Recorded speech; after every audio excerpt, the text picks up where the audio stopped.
கிறிஸ்துவுக்குள் பிரியமான சகோதர சகோதரிகளே, இயேசு கிறிஸ்துவின் இனிதான நாமத்தில் நான் உங்களை வாழ்த்துகிறேன். இன்றைய நாளுக்கான வேத வசனம் மீகா 7ஆம் அதிகாரம் 8ஆம் வசனம். என் சத்துருவே, எனக்கு விரோதமாய் சந்தோஷப்படாதே.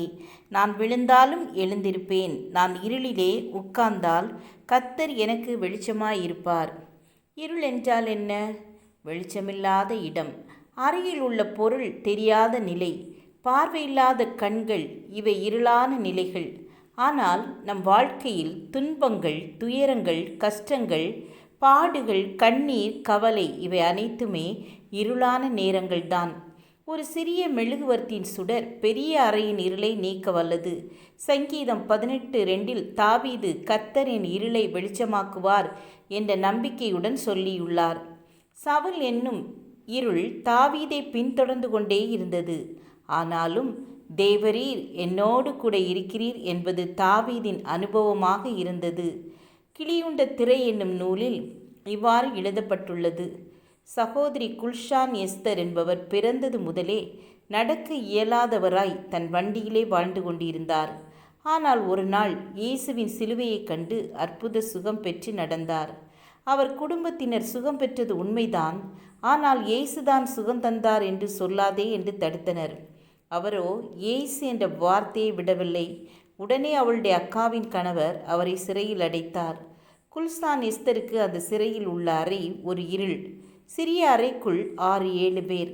அசுத்தமான நாற்றம் நிறைந்த இடம். அழுது கொண்டே இருந்தார். அவருடைய அக்கா அவரை விடுவிக்க வருவார் என்று எண்ணினார். ஒருவரும் வரவில்லை. நாட்கள் கடந்தது. ஆண்டவர் பேசினார், இந்த அறையில் உள்ளவர்களிடம் பேசு என்று.